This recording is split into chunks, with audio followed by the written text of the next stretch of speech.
How you doing? Good morning. It's nice Morning. to see you. Yeah, and I, you? I was a bit nervous about this. This feels quite powerful. Because I suppose you asked me to speak about what I'm always waffling on about. It's like I want to get the succinct bit of it. Yeah. And I don't do succinct. So That's okay. We can just have a waffly conversation and see where it goes. yeah, excellent. Yeah, yeah. So one of the things that intrigued me about Sarah is that she's very rooted into the Welsh land where she lives. Beautiful, beautiful spot on the edge of the moors, on the edge of the mountain. And you're very earthy, Sarah, and have so much. There's so much wisdom inside you, and yet you've come from different roots, and you talk a lot about your dad and the church and that kind of thing. So there's so many different threads where we could go, but I kind of wanted to start with one of the things that's always intrigued me is the glamour of Glastonbury. And then we've got all the kind of Arthurian stories and things, and Merlin in Wales as well. So, and I just remember you saying, well, Glastonbury just stole it all. So let's start with that. And let's start with, you were talking about the Abbey, Hmm. and when was that? 11th century. Yeah, I suppose. Yeah, thanks, Rachel. It's nice to chat about this. I suppose what I was just talking about was there's always been this fight between Wales and England, hasn't there? And um, there's this sense that originally Wales was Britain. There wasn't Prydain is an ancient word for Britain. And somebody said to me recently that Prydain, when you say it has resonance and power Mm. because the modern Welsh word for Wales is Cymru, is Wales means foreigner. So there's that kind of sense of like being the other. There's So this massive the battle, really. Mm. Prydain, Prydain. Prydain is like the ancient kind of Welsh word for Britain. And Okay. it was one country. So Wales was the rock and the mountain, the power of it. And then England was a series of marshes. It was a misty kind of, they called ancient Britain on a Albion. switch on the Sea of Glass. That Okay. was the name Yeah. for Glastonbury. Yeah. It was a marshy, mystical, dangerous place for the Romans. So as the Romans came and drained the lands, um, England started becoming an entity in itself. And Henry IV and the Fifth were fighting England, or he was the big King Arthur of the 1400s. And all of those, all of that magic and mystery that was held by the monks and the monasteries, but went back to ancient times, was taken from the churches and put into Tewkesbury Abbey and Glastonbury Abbey. And the monasteries have always been seats of power. So, and part of that is money making, is marketing. Come and see my sacred bones. I've got more sacred bones than you have. Yeah. So, you know, so in 1100 sometime, Glastonbury Abbey burnt down, and they really needed cash. And so they suddenly mystically found the bones of King Arthur, which was a giant. They called him a giant, and Queen Guinevere.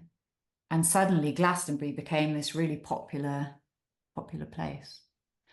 And that's continued, in the 1400s when Henry IV and Fifth, more stuff got stolen from Wales, that in the Land of Charters, now they're in Tewkesbury Abbey.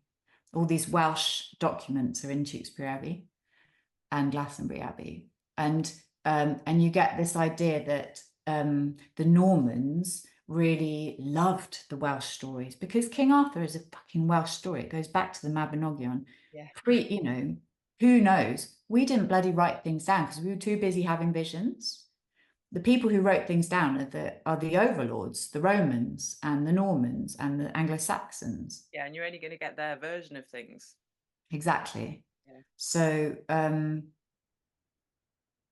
I suppose my journey is to reinstate that sense of the honor of the Welsh, the honor and the power and the mystery, and it goes back to the stones, to beyond the beginnings of Christianity and back deep, deep, deep into time. And that's what I love about living in West Wales, is it's so rooted. It's in the place names, it's in the stones, it's in the sacred sites. It's all there. Yeah. Glastonbury, I mean, Stonehenge stones came from the Preselles. Yeah. That literally around the corner from my house, apparently. yeah. But it's interesting because even I was at Stonehenge for solstice, and you know, it's like it was a party. Yeah. That's what was going on there. It was a party. It was, you know, it did. There was the mist, and the sun came up, and everyone's like, "Woo!" And it did feel, you know, magical. And it was one of those things on my bucket list. So it's like, go to Stonehenge for solstice. But then we went to Avebury, and the vibration there. And for me, it's like you saying about the stones and the ancientness and these words. It's frequency, isn't it? It's about vibration and it's about frequency. And those of us that are sensitive can feel the difference. Yeah. Like, you know, even in city and people who are in cities, their frequency's kind of like a bit scattered and a bit kind of, and everyone always says to me whenever I go to like hang out with people from city, they're all like, God, Rachel, you're so grounded and you're so calm, and it's because I'm slower than that. You know, Yeah. I might, you know, and it's that whole conversation like, got to raise your vibration and we've got to raise the frequency to be in the new earth, and it's actually the opposite, I think. What Yes. we need to do is slow the fuck down. Be Really, like stones. yeah, be like the stones. Be like the stones. That's really beautiful. I love that. Well, let's slow down for a sec. Yeah. I love that deep vibration. Take a breath. Take a breath. Mm. I suppose in a sense, I see Wales, because it's been mutilated and trashed and, you know, raped for its gold and diamonds and coal. There's a sense of, we were the first industrialized nation. We were the first to be used for the British Empire and sent across the world. And in that, when you have been traumatized like that, you're very practical. It's not this fancy kind of up here is like, oh, look at me, look at me. It's just like, actually, okay, what is the root of this? What is the base? Where is my grounding? How can I feel safe on the land again? And you were speaking something magic, Rachel, the other day about the ancient words. And I'm linking the ancient Welsh language with to be as old as Sanskrit, to be as powerful as Sanskrit, and that's the frequency. The same as the stone. So rooting back into West Wales, when these migrations of invaders came, the Anglo-Saxons and the Romans, all the magic people went to the mountains, went to Wales. Wales never really got took, you know, there was forts and whatevers here and there, but Wales never really got took in the same way that Liverpool was a slave port from AD 37 or whatever. Wales only really got in the 1700s. So that's nearly 2,000 years more of connecting to the magic, connecting to the ancient ways, to the old ways, as they called them, connecting with the fairy portals and the wells and the springs. And I found it really interesting that there weren't very many witch trials of Welsh women, because the Welsh protected the magical people. They knew that they needed them for the medicines and the. So yeah, I've always found that really interesting. That yeah, there wasn't a lot of that going. I've got a really good book about the witch trials in Wales, and there were very few, and most of them were wealthy women or women that they just wanted to Yeah. So then, If we get rid of them, then we can have all their land or whatever yeah, it was. So yeah, yeah. it's just the stories that we've been told Mm, are just not, yeah, they're not true. They're his story, whoever he was. yeah. And this is reclaiming the real stories, the Mm, stories of the earth, the stories of the land, the stories of the stones. They're all held in the stones, aren't they? yeah. Massively held in the Yeah. stones. And going back to the language being really magical and the frequency, it's kind of, I felt like that um, when I first got into like the Aramaic, feeling that I could feel the vibration, like singing in Mm, Aramaic or speaking. So, it's the same with Welsh. It's like, it does something to your cells hearing that. mm, And I heard a guy speaking, and he said, he was talking about words and spells, and he said, what does the word English mean? mm, What does the word ish mean? mm. I was Oh, like, that's really interesting, isn't it? Because ish means it's not really the whole thing. Is it ish? or angle-ish, it's a Yeah. sharp angle. It's acute. Also angle, the Mm, Anglo-Saxons, mm, angle would have been the original. So what English that we're speaking is ish. It's mm. an ish language. It hasn't got the magic anymore. No. And the fact that they forced that on the Welsh, didn't they? They took away their language. The English came and took away their language, and they weren't allowed to speak it. It's like, But incredibly, they James the First's Bible was translated into Welsh. That was very rare. If you think about going to church in the 1500s, it would have been in Latin. yeah. So when you're going into the building, that's why the buildings were full of these amazing pictures, because no one could fucking understand a word they were saying. So they got some entertainment looking at the pictures. But in Wales, we had our Bible in our own language, Yeah. and that's a superpower. That's incredible. And it's something to do. I like Henry VIII because he was a Tudor, and I think he was a Raven. Like, I think that's why he's been really besmirched and said, oh yeah, he's horrible to women. Because I think there was something, he was trying to break up the power of the monasteries because they were like Tesco.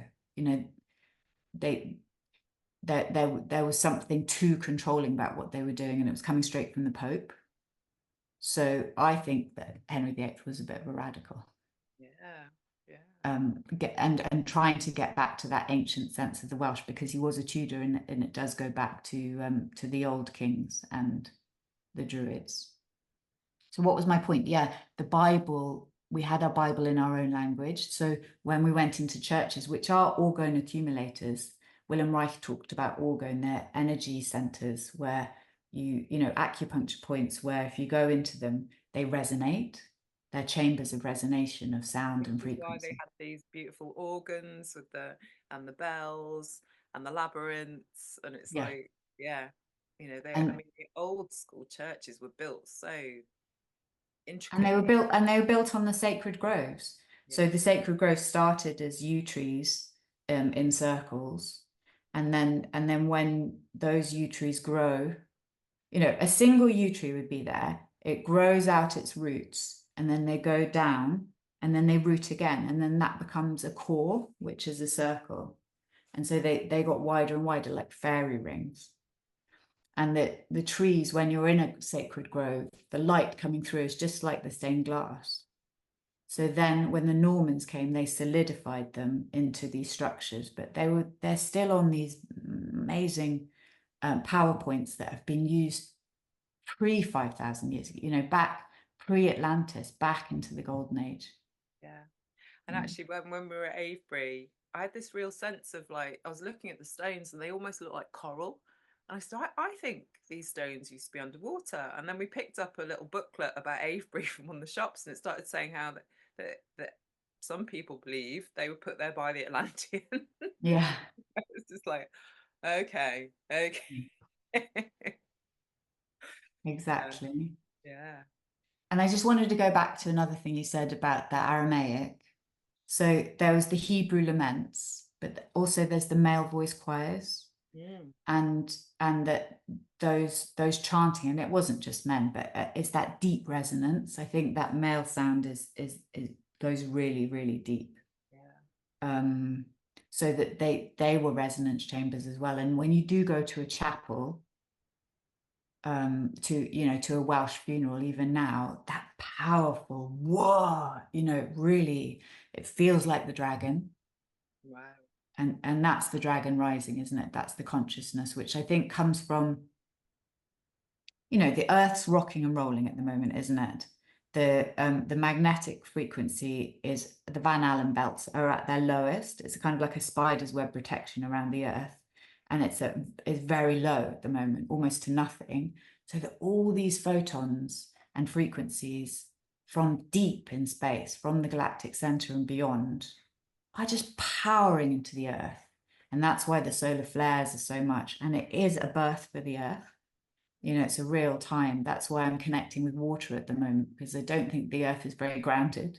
No, that's what I've been saying to people for a few months. It's like, just Mm. put your feet in water. Forget about Yeah. earth, forget about Yeah. ground. Get your Well, feet if you go to a woman when she's giving birth, you don't say, "Oh, please ground me, please calm me down." You don't. You just leave her to it. Yeah, That's she'll be a great really in a good minute, but like, give her this moment. And actually, the waters are holding the sunlight frequencies, these new vibrations, I'm getting a lot of wisdom from the yeah. water. And there's no coincidence that, Vader Austin is kind of blown up with all her work at the moment and all the water stuff there. So, Yeah. it's kind of like water. And I think, we got a lot. I never retain the astrology stuff, but I know Pam Gregory's talked a lot about Neptune, and the water's going to be really important in the future. And everyone's kind of talking about Atlantis. And Yeah. it's just like, yeah, it's all about water. So, yeah. And of course, we have beautiful springs, Mm. all the wells and springs in Wales, and that history of like priestesses tending the wells and tending the Mm. springs and taking care of them, and they've just been left. We've got tap water, which is, be great, very grateful that we've got tap water that runs into our homes, but actually it means that those natural waters have kind of been neglected. Yeah. Yeah.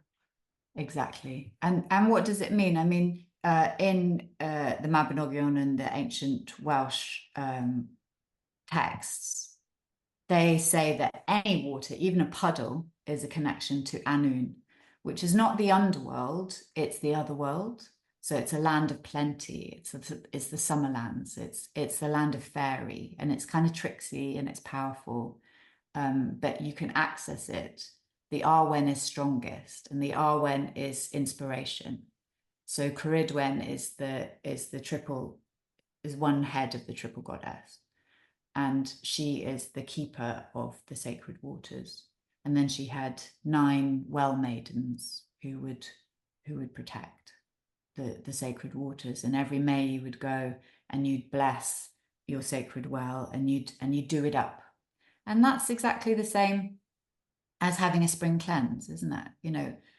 The first thing of the year, when you're coming to the new year, okay, let's refresh myself. Let's give my kidneys some good energy. Let's flush everything through. So they were the original groves. They were the original churches. And what you were saying about Neptune is in the last degree of Pisces.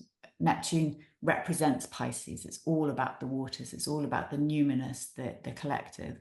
And it's just about to go into Aries, but it's here on this last degree of Pisces for like a year and a half. That's what everyone's talking about. It's just water, water, water, super Pisces. And everything that's just on the cusp on the 29th degree is super powered, because it's just about to go into its opposite. So it's going from water to fire. But gathering this wisdom, gathering this head of water, and then it's just going to. And that's the age of Aquarius, which is channeling water. That's the important thing about Aquarius, is it's not the age of Pisces where you're wallowing in your emotions. You're kind of like sucked down into them, and it's the hero's journey, and it's all kind of heavy. Aquarius is arts and humanity. It's about being able, with the cerebral cortex, which is the most advanced bit of our brain, to say, oh, I'm having this emotion today. Oh, I'm going to observe this. How do I feel about this emotion? And I don't need to fight or fuck or kind of create chaos with it. I can observe it and channel it and put it into instead of into war, into activity, into busyness.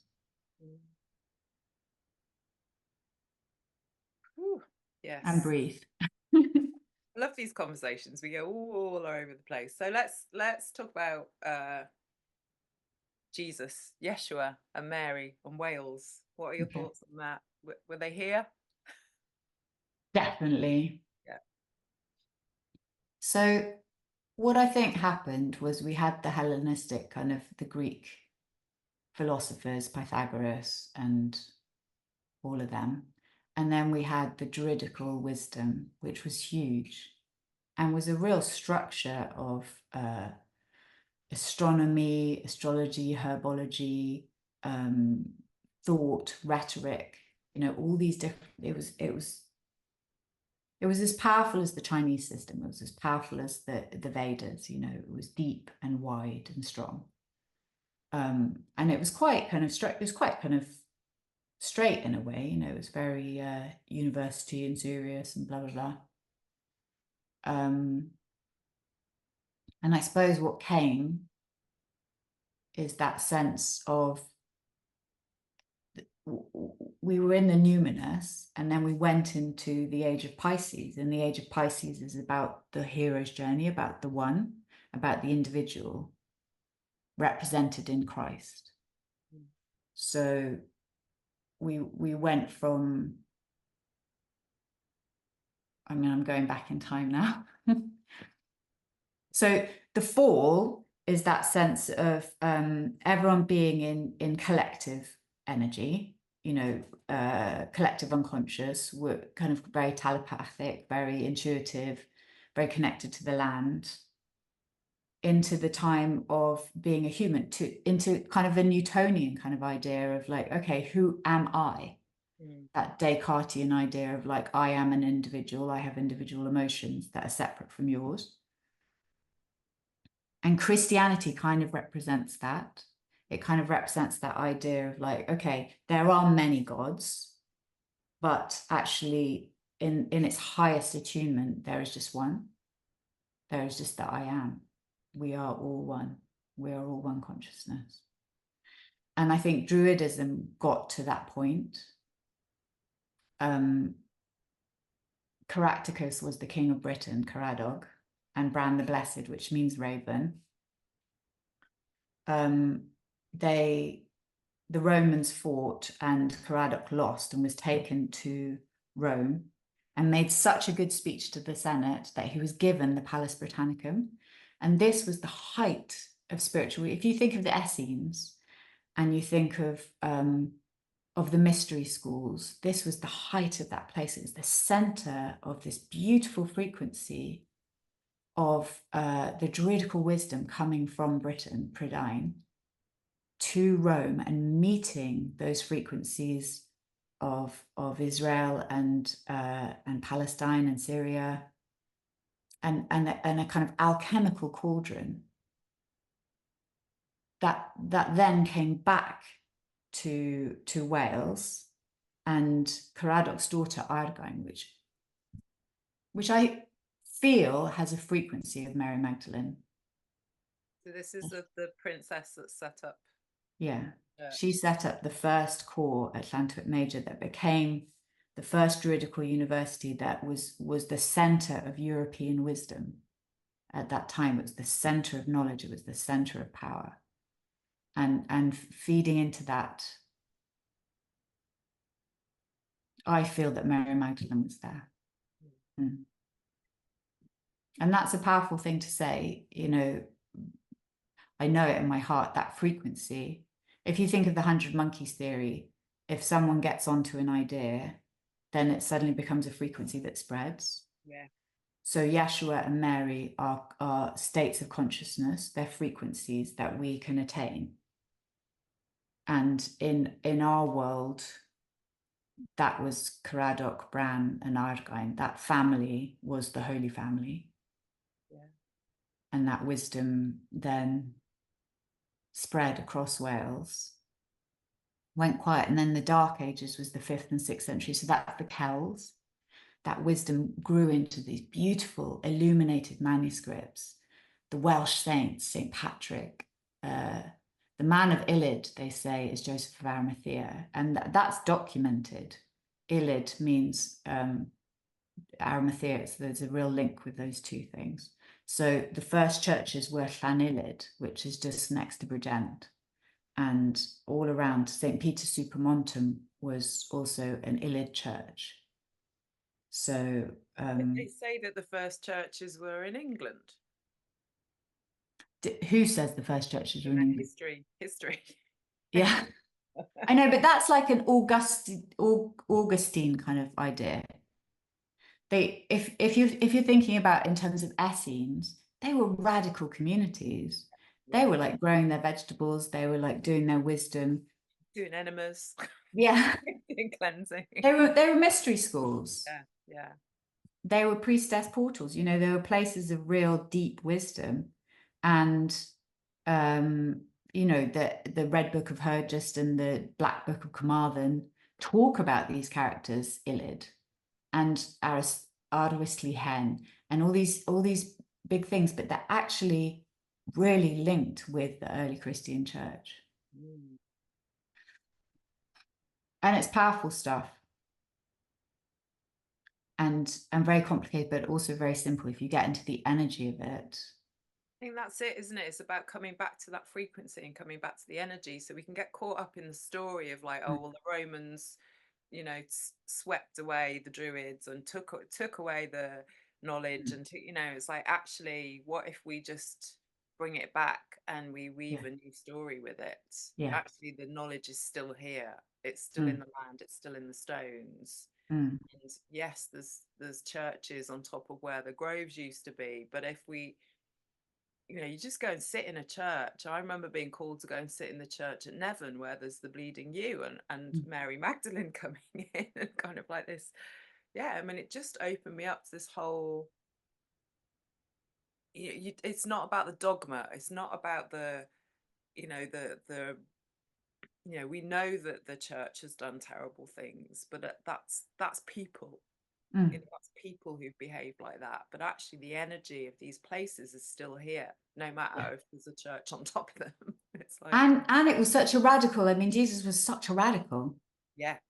It was an incredibly, you know, it was just like, well, fuck all that system. We're doing this for real. And of course, you know, if Joseph of Arimathea brought his nephew Jesus around on boats, it's really changing our ideas of like, oh no, that was over there and this was over here.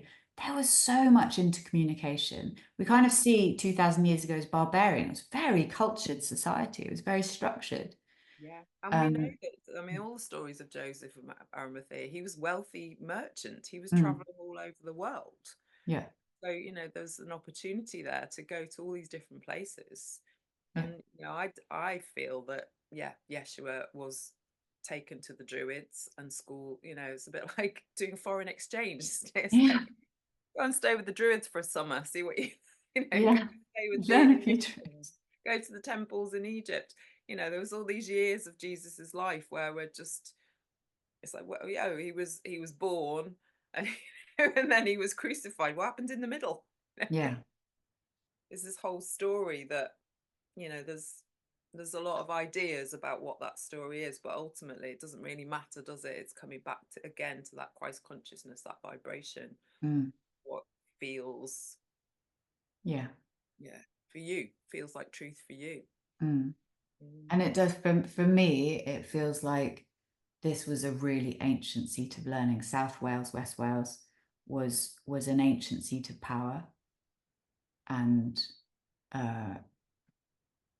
people came, travelers came, and they learnt and they alchemized the information and turned it into another structure, which was Christianity, that became a useful tool for the Roman Empire. But it's bringing that Christianity back into its essence, back into its purity, which is completely different from a tax structure that made tithes for the church and this whole monastic kind of superpower.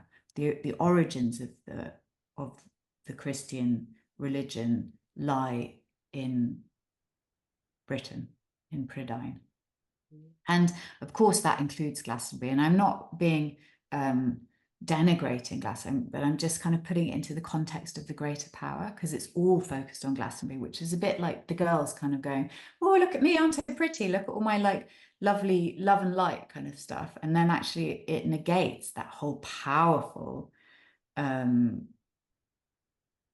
structure that was there, that kind of grounds Glastonbury, actually, Yeah. because Glastonbury can be a tricky place to be. Yeah. I mean, I remember visiting with, I mean, my older children. My daughter was desperate to live there. And she's like, Mum, it's perfect for you. It's full of hippies. But I could feel the energy just felt like, you know, full on, really full on. Yeah. And there's also that aspect of, you know, I went there a couple of years ago. We were staying on the outskirts and doing a cleanse, and all the, you know, the rest of the people on it were from all over different places, and they were going into Glastonbury and they were coming back going, oh, the shops are so spiritual. And I was just kind of there just going, what does that even mean? You know, Yeah. oh, that an item can be spiritual and a crystal can, it's just like, It's still just shopping though, isn't it? It's still shopping. it's just Yeah. shopping, that's it. And it's kind of like, that's what I was saying about this glamour of like, because it's this place, that it's more magical than somewhere else, or the thing that you buy there is more special than somewhere else. And Yeah. actually, I've always felt that the energy on the tour is quite distorted. For me, it's kind of like, I go up it, I think it's an amazing view, but because of all the partying that's happened there and all the other things, I mean, Dolores Cannon talks about when the Romans killed the Druids at Stonehenge, the portal was closed. Stonehenge was a portal. And I think the same thing happened in Glastonbury. Yeah. Chalice Well, my favourite place to go, really beautiful. Mm. But, you know, and I also, it's that thing of where there is light, there's always dark too. Mm. You know, and that Glastonbury definitely holds that. And I think because it's a place where people are very attracted to go and do workshops or whatever, it's kind of like someone needs to go and give that whole place a really big smudge. You know? Yeah.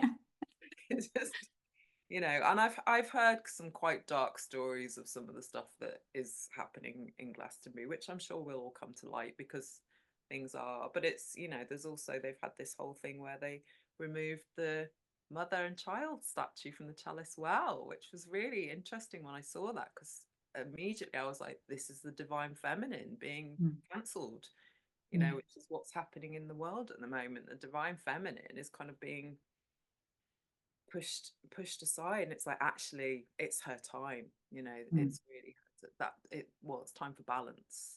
Yeah.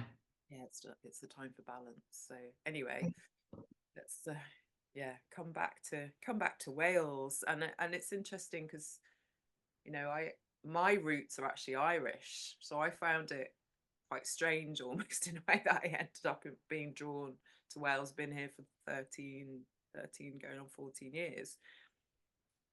And when I went into menopause, it was like, okay, I felt like actually the mountains called me to be in a place where I could really rage and I could really work through my shit and just be with the earth, because that's what I needed to do. I just needed to lie in the woods and be on the mountains and talk to the stones. And, you know, it's like, I look back and see, it's almost like I've been put in the places that I need to be in at certain times in my life, you know. And the right people, connecting with the right people. As someone, I had two women come and make drums with me yesterday, and I was just like, so what called you? And they kind of went, the crows. The crows and the ravens. That's and fun. then it was hilarious because they have connections with you only recently, and I was just Yeah. like, okay, there's the crow and the raven. Excellent. Which is the Bran the Blessed. Bran the Blessed was Caradog's father, I think, and Bran means raven in Welsh. And in Noah's Ark, the swallow goes first, and they kind of get a sight. The dove comes back with a twig, and then the raven goes to the land and comes back with some meat, with some food, manna. Sometimes they say, which could be magic mushrooms. I don't know. But the principle is it comes back with wisdom, so, and something concrete. And the ravens are huge in Celtic mythology as the symbols of our ability to go into the future and divine and bring back wisdom that can be used in the third dimension. Yeah. So we're just getting to the shore. we're exhausted. We're kind of like this. We've reached the blessed lands. Yeah, we're back in golden age time if we choose it. If we don't, we're in chaos, and we can choose to be in hell, which is just help. It's just I need help. Yeah. And And I think there's that something about word, Wales that I find really, like AA or whatever, that kind of no bullshit honesty. yeah, There isn't the goddess, oh, everything's perfect. It's like, okay, this is just real life. It's just common sense. And I think Wales really holds that space. It really holds that space to be vulnerable and just be who you are instead of having to pretend to kind of be on a career path or be all this shiny, big ego thing. Wales is really good at the earth, at the ground. yeah, yeah. And I just wanted to kind of go back because you were saying, well, we can choose the golden age, we can choose chaos, we can choose hell. And actually, I think that word choose is really important because that's what we're in these times where manifestations are happening so quickly. The what's happening on the earth, whatever energetically is going on, we can choose, and we have to actually take responsibility for that and be really aware that our words have power, our actions have power. There's a consequence to everything we're doing, so choose really carefully where you're putting your energy, because attention, energy flows where attention goes. So it's like, everything that's happening in life is because you've chosen it. And Sarah and I were talking a few weeks ago, and we were both kind of going, yeah, we've got the rock and roll lifestyle without the rock and roll. Yeah, we don't Without need the to be famous. you don't need to be famous. You can create the life you want to create. It's like, what is it? What is it? And get really clear about what it is you want. And the universe will give it to you because you are the universe. Yeah. We're all one ultimately. So yeah, Nice. Yeah, I'm just finding that word choose as it's a really powerful word for me at the moment. It's like, what am I choosing today? Where am I putting my Choose life. choose life? Yeah, exactly. Choose life full of joy, full of love, full of beauty. Yeah, yeah. When I say now. Oh, when exactly, and everything you've because I've started my Welsh herbalism last week, and everything you've talked about is tied in with what we were talking about last week about the Triskelly and about Ceridwen and the word Arwen, and so I just love the synchronicities of life at the moment. So I yeah, love the Arwen. It keeps coming up. It's like follow the Arwen. It's weaving us to our wisdom. and in Christian terms, the Arwen would be the Holy Spirit. It's like, or the breath Yeah. of life, Yeah. So that's it. Yeah. Oh, thanks, Rachel. It's a good place to finish, isn't it? I think. Shall we Yeah. finish on a Arwen? Arwen.